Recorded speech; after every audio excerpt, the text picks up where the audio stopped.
So a lot of people seem to be having a lot of opinions about what really are the most difficult parts of being trans in 2019. So I would open up right away and say that the most difficult thing for me is the fact that it's not really normalized to the level that I would like it to be. For example, it's still really unheard of for your friend, male or female, to be dating someone who's trans. It's kind of like an anomaly, which I understand is because we're 1.4% of the population. I think it's like roughly like, or maybe it's 1.4 million. I think that might be of the population of the United States. And so, of course, we're not as visible because of that. But it is also in part due to like cultural and society norms, and that dating a transsexual is kind of frowned upon unless you are living in a more queer social group. And I kind of like teeter in and out of like whether I identify as queer or not. I guess like at the base level, I would say that I identify as queer because like that's the community I kind of grew up in. Before I transitioned, I was identified as a gay man, and that's something that like I haven't left behind that experience. So there is like a connection for me into the queer community because of that. And I would say in general, like just being trans, there is a larger amount of acceptance within the queer community. And if you end up dating someone who is like cisgender or transgender, who is like bi or pansexual, who lands themselves more in the queer community, it might be a little bit more of an easier time. Especially if like they're out to their family and their family has like gotten used to the fact that they identify as, queer as an umbrella term, whether that be pan, bi, gay,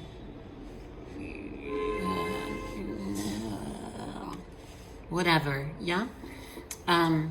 For me, I have had a bit more experience dating outside of the queer community, and that poses some challenges because most of the time when I'm dating, men are quite closed off to inviting me into their friend groups, their social groups, and if it becomes more serious, into their family situations, because that's a big risk for them.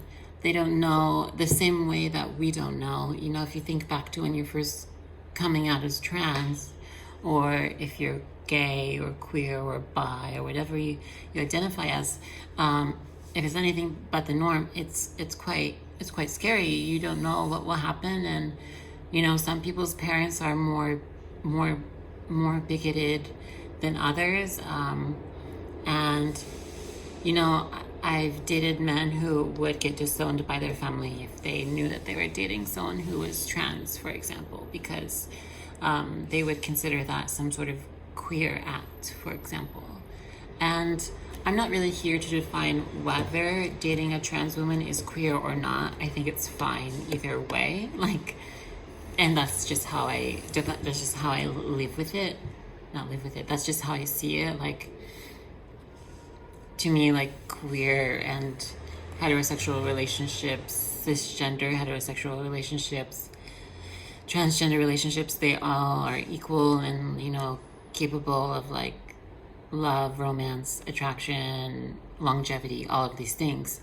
But I have come to realize that you're putting a lot of pressure on someone when you're dating outside of the queer community, for example. And I will say, as a trans woman, for me anyway, who is fairly passable and just kind of lives in a world where I happen to be trans, but I'm just living as a woman, just hanging out, it's more difficult to date within the queer community because I don't really have like these,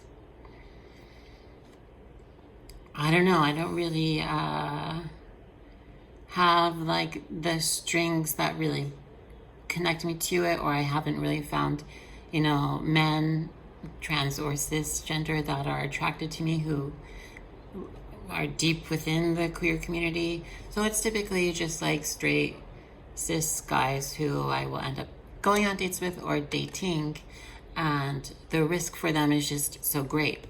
The risk of, losing one's family, jeopardizing their relationship with their parents, their friends, their family over a relationship that, quite frankly, they're not sure how long will last, is a lot to ask someone. When I was a little bit earlier in my transition, I was really unforgiving on this fact. And it's still something that, like, I hold. It's still something that hurts because it's something about me that I can't change. It's, I can't wake up a cisgender woman. Like, I can try to live in the binary as much as I want to, and I think I do a pretty good job of that, but no matter what, it's not going to change my history, the fact that I was born male or any of that. So really it just becomes like removing some of the pressure to really allow a relationship to be as normal as possible. And that's easier said than done. It's something that I really struggle with when it comes to dating, because you want to be accepted. You want to be treated just like any other girl. And when you look like just any other girl and you act like just any other girl, it adds like kind of an additional roadblock that a lot of your cisgender friends can't really understand. And if they do, it's an automatic like cancel. And the truth is that the world is not that black and white when it comes to dating. You really shouldn't cancel a guy because he's afraid or stressed or has trepidation about being open about dating a trans woman, because there's a ton of things that can happen to someone for dating a trans woman, just as there's a ton of things that can happen to me when I am outed. It just really depends on the group that you're in or how the people around you feel about who you are. So I tried more and more to remember that. And that's been a major change over the years of my transition, where I have become more aware and more cognizant that it's not just me. Someone else is faced with, the possibility of violence if someone finds out that their friend or next door neighbor or whatever is dating a trans woman and they don't like that. That can easily go to forms of violence or being disowned, or all of these things. It's kind of just like an extension of things that are very common that happen in the trans community. For example, myself, I'm very disconnected from my family because of the fact that I am trans, and it's not really something that they unfortunately can grasp or hold on to. So I would never want to ask someone else to put themselves through that if they didn't have to. The question is, when do they have to? And I think that's up to the person and that person alone.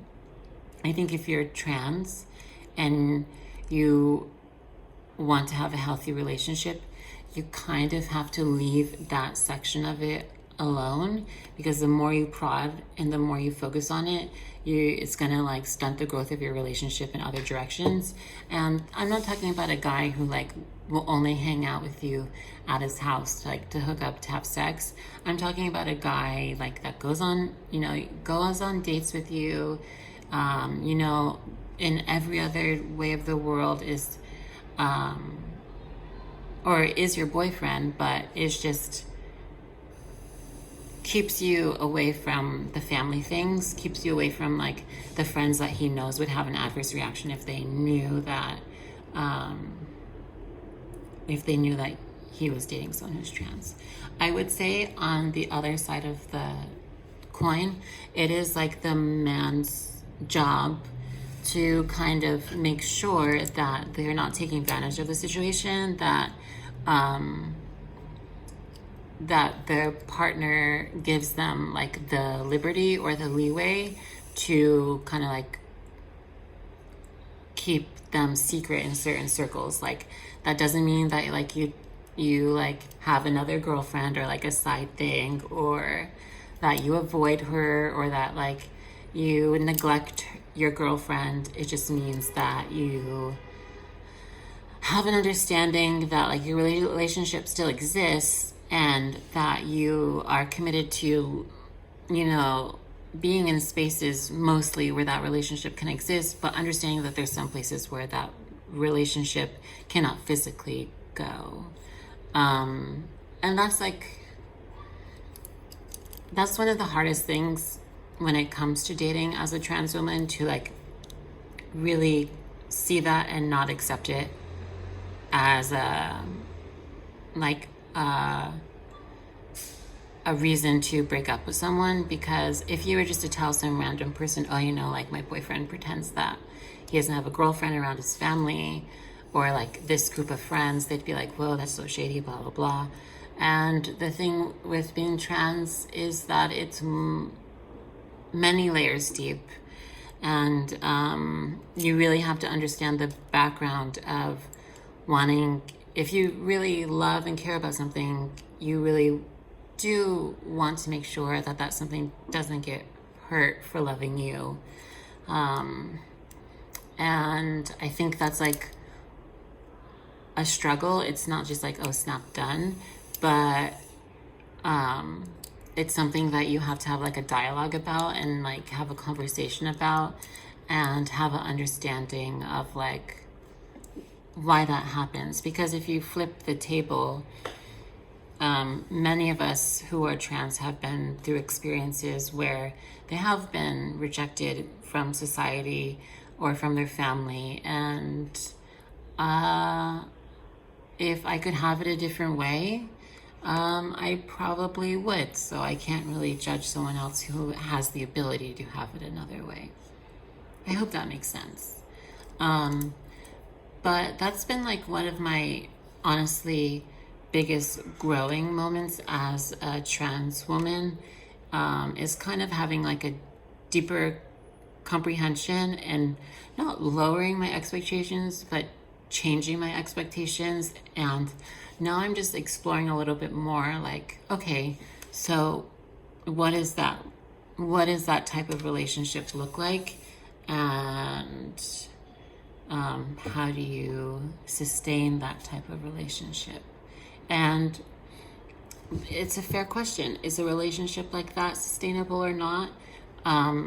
I happen to think it is, you know, to a certain point. Of course, like if it gets to like marriage or children or something of that sort, you know, you want your family to be involved. So, and if it happens to be with the person who's trans, then that's something that you have to risk. But I'm willing, much more so, to be in a relationship with someone who is committed to me, but not committed to possibly destroying their lives until they know me really, really well and know if, like, the relationship is worth it. Because truthfully, there's a lot of people out there that still are not open to trans people and their children dating or marrying or having kids with them.